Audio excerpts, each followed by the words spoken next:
Bem, pessoal, continuando aí, vamos falar um pouquinho sobre bolsa e política, tá? O envolvimento da bolsa com a política. E eu trago esse slide aqui mais no sentido de esclarecer e tranquilizar um pouco as pessoas, né, que têm em mente que existe uma grande preocupação com o que vai acontecer com a política do nosso país, né, em relação aos seus investimentos em bolsa de valores ou em renda variável, tá?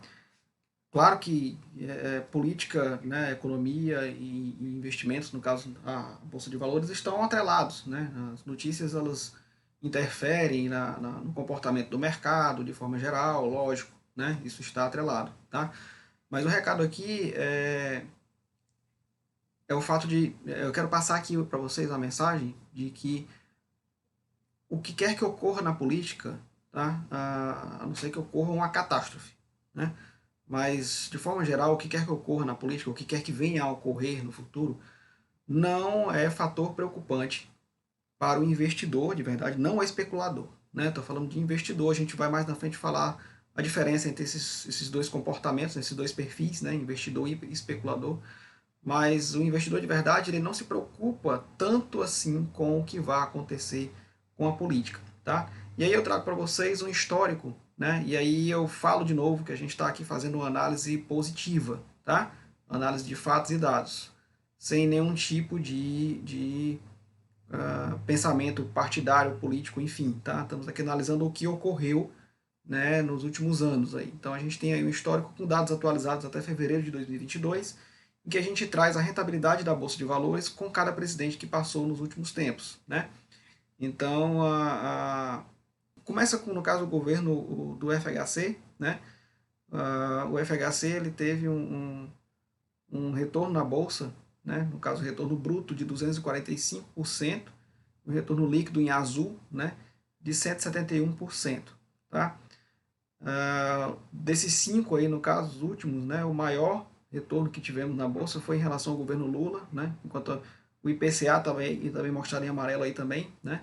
O governo Lula teve um retorno aí de 318% de retorno líquido, né? Ao longo do seu tempo de governo. A, a Dilma Rousseff aí, ela teve um retorno pífio, né? Inclusive negativo, a rentabilidade líquida negativa de 56, praticamente 57%, com inflação de certa forma elevada, né? A rentabilidade bruta da bolsa também foi negativa, tá? E aí tivemos na sequência o Temer, ele passou pouco tempo, né? Cerca de 2 anos e alguma coisa, se eu não me engano, com um retorno de praticamente 58%, retorno líquido, uma inflação de 6,7%, né? E por fim o governo Bolsonaro, né? Que até fevereiro de 2022, pelo menos, estava com um retorno líquido da bolsa de 5,8% negativo, né? Quando eu falo aí de retorno, a gente considera o índice Bovespa, né, que a gente também ainda vai falar a respeito, mas é um índice que ele mede, né, ele representa, digamos assim, o comportamento da bolsa. Né? É esse índice que é dado como informação aos investidores diariamente, né, que é o fechamento da bolsa. Quando diz que a bolsa fechou positivo ou negativo, na verdade é o Ibovespa, que a gente vai falar mais na frente o que é, né, que fechou positivo ou negativo. Tá? Então, a gente tem aí algumas coisas a serem consideradas, né? Por exemplo, aqui no governo Bolsonaro a gente teve a pandemia. Então a pandemia ela certamente influenciou bastante, né, nos resultados do governo, tá? Ah, enfim, né, algumas coisas que aconteceram ao longo do tempo. Lá no FHC a gente teve o plano real e ele foi eleito inclusive por conta disso. Então isso certamente influenciou de alguma forma, né? Tivemos o impeachment da Dilma, que certamente também influenciou de alguma forma, tá? Positivamente em relação ao comportamento da bolsa, no início do governo Bolsonaro, bem no início, a gente teve também, se vocês forem buscar aí os gráficos, né, a gente teve também um salto de desempenho na bolsa, no caso, bem no início, tá, na passagem do ano, na posse, exatamente pela expectativa gerada por algo novo, né, não, talvez não exatamente pela pessoa do Bolsonaro, mas por algo novo que viesse a mudar o que vinha acontecendo no país, tá? Então, assim, os desempenhos aí foram os mais variados possíveis, né? A gente vai falar um pouco também da Bolsa Americana já já, tá? Mas o recado que fica com esse slide aqui é que o investidor de longo prazo, né? Aquele que sabe o que realmente está fazendo, ele vai passar ao longo do tempo, tá? Em que ele foi investidor por governos e governos, né? Por desempenhos e desempenhos, e isso não é para ser um fator de preocupação em relação aos seus investimentos de renda variável, ok? A gente vai ver mais lá na frente, no final desse módulo, o porquê de tudo isso que eu estou falando, né? O porquê que o investidor de longo prazo ele não deve ter essa preocupação assim de forma tão ferrenha, tá? Na sequência a gente tem um gráfico aí representando a bolsa americana, no caso aí é o desempenho do S&P 500, né? O S&P é o índice, é o Ibovespa de lá, digamos assim, né? Ou o Ibovespa é o S&P daqui, tá? Então o S&P 500 é o Standard Poor's, né? Que é o índice da bolsa americana. 500 porque é das 500 maiores empresas listadas na bolsa, enfim, tá? De janeiro de 1926 a junho de 2016. E aí a gente tem o desempenho desse índice, né? Um histórico bem maior do que o que eu apresentei na bolsa brasileira no slide anterior.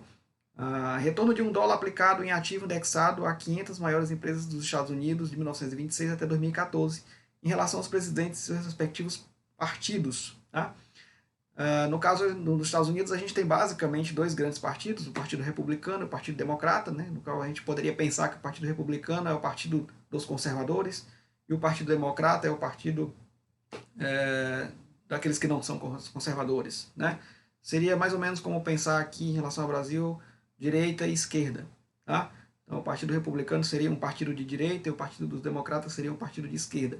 Está representado aí o republicano em vermelho, né, com cada presidente, e o Partido Democrata em azul, no caso aí foi pego até o governo do Barack Obama, tá?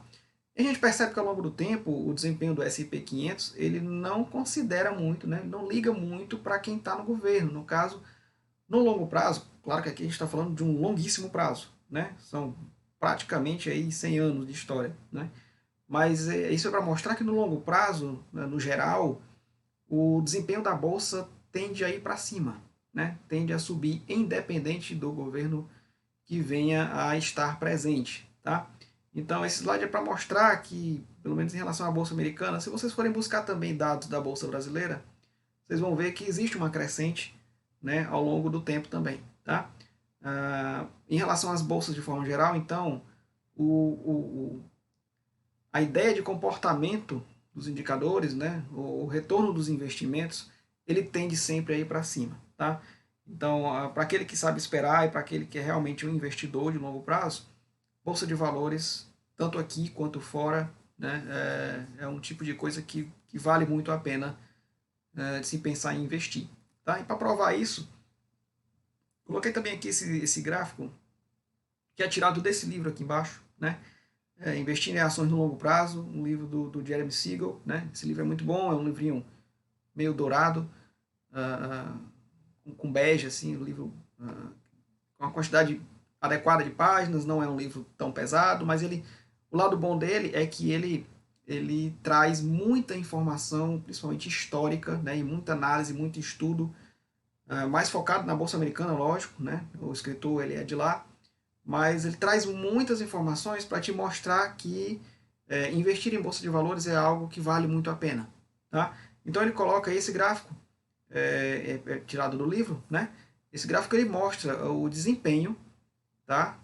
Do que seria $1 aplicado nesses mais variados investimentos aí. No caso a gente tem aí o dólar com rentabilidade caindo ao longo da história, né? Esse gráfico aí ele puxa 100 anos de história, 100 não, 200, né? Desculpa.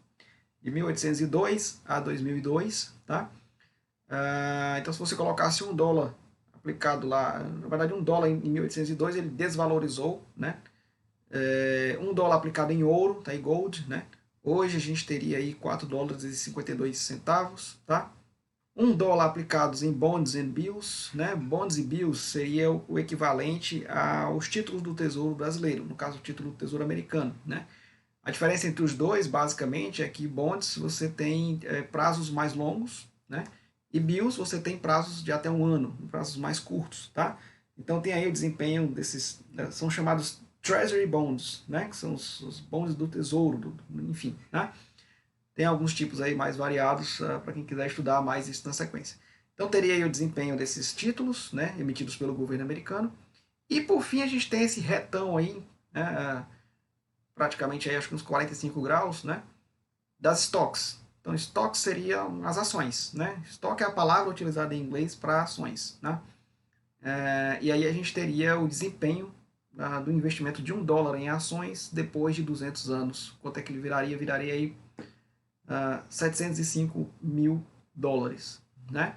E a gente tem uma tabelinha aí mostrando a classe de ativo, né?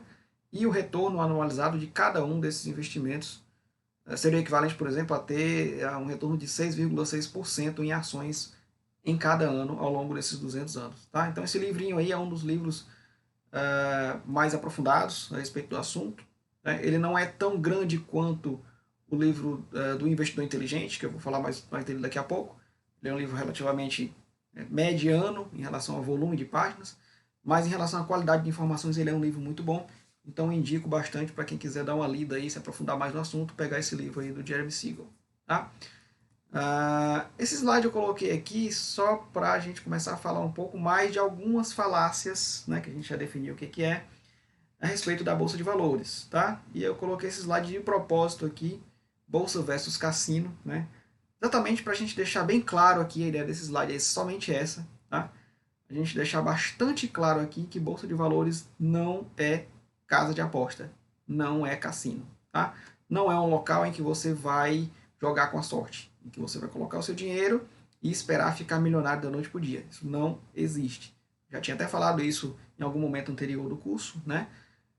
E eu trago esse slide aqui porque muitas pessoas vêm falar comigo da seguinte forma, né?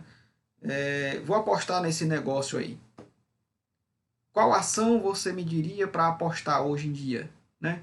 Então, aposta é uma palavra totalmente ligada à especulação, né? E é um assunto que a gente vai falar daqui a pouco, tá? Mas que fique bastante claro, né, pela última vez, que Bolsa de Valores não é um cassino em que você coloca o seu dinheiro, né, e espera ficar rico em pouquíssimo tempo, tá? Se você quiser fazer isso, vá ter diversão lá em Las Vegas. Mas na Bolsa de Valores não indico de forma alguma. Você pode ter grandes prejuízos, ok?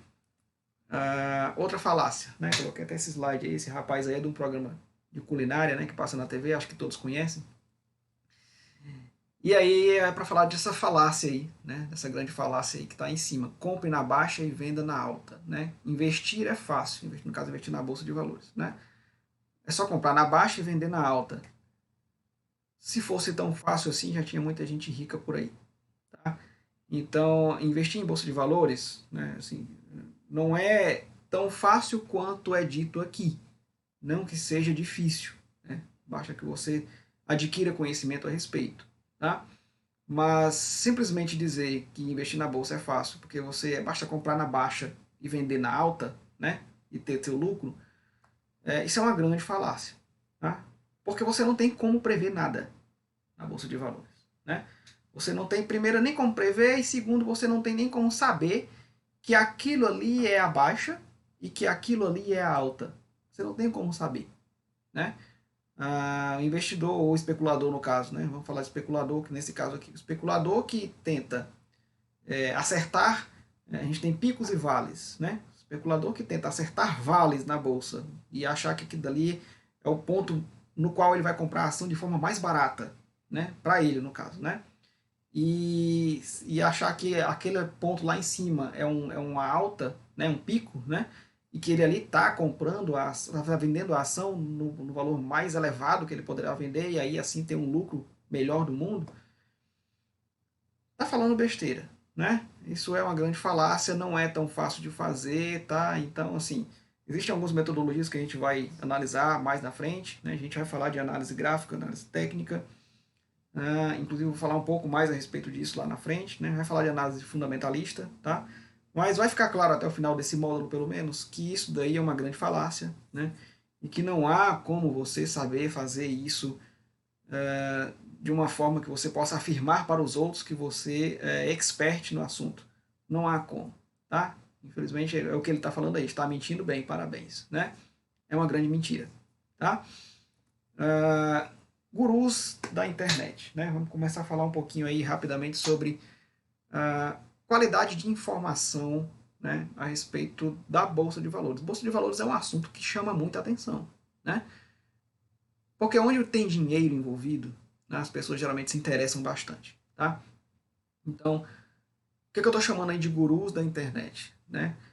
Com o aparecimento da Bolsa de Valores, principalmente com o fato da gente poder negociar papéis, ações na Bolsa de Valores, ativos, de forma online, né? E com o advento da internet, de algumas décadas para cá, no caso, né? A gente tem um ambiente em que muita gente, é um ambiente muito democrático, em que todo mundo pode falar o que quiser, pode escrever o que quiser, né? Dentro dos seus limites toleráveis, né? Mas a internet, ela possibilita que muitas pessoas sejam gurus, muitas pessoas sejam os donos da verdade, uma verdade que muitas vezes não é verdade, né? Então essa fotinha aí de um guru lendo aí o Wall Street, né? É para mostrar e para ficar bem claro para vocês, né, que assim como existem pessoas que falam muitas mentiras na internet sobre vários assuntos, né, existem também pessoas que falam muitas mentiras e que querem te levar a pensar algo, né, a respeito do mercado financeiro, com certeza. Tá? São chamados gurus. Né? Então, muita gente vai dizer para você, nas redes sociais ou na internet, que aquilo ali com certeza é barato, aquilo ali com certeza é caro, aquela ação com certeza é muito boa, que aporte na ação tal, né? Compre isso, compre aquilo, venda isso, venda aquilo. São as pessoas que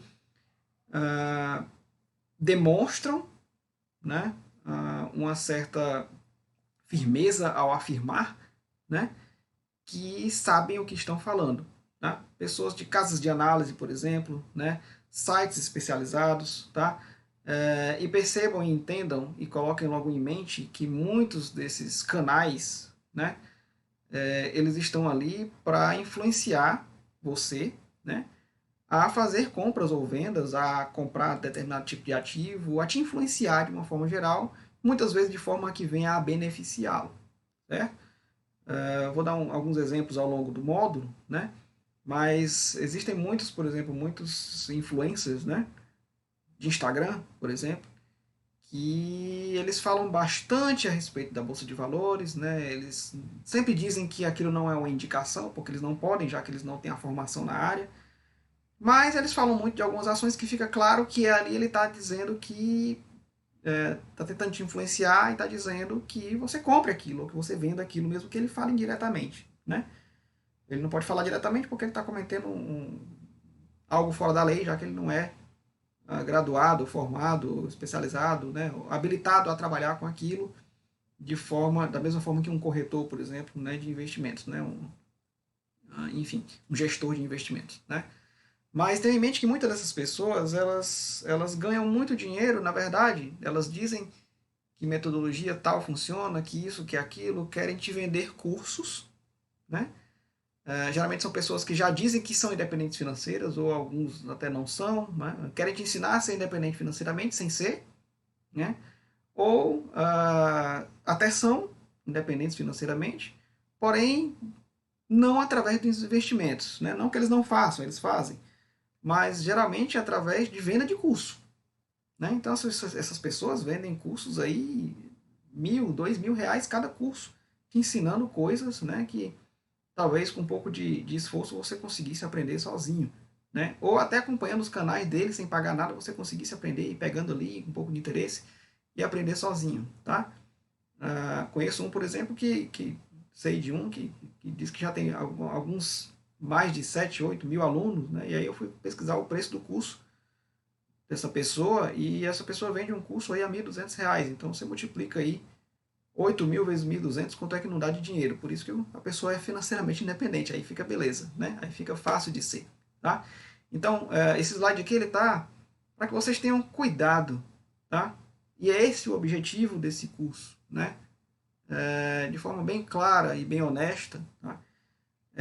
O objetivo desse curso é fomentar informações para vocês, para que você possa ter o seu discernimento, né? E não ficar confiando em gente que parece que tem, tá? Que pode até ter, mas que tem alguma malícia para te levar a fazer algo que você não queira, tá?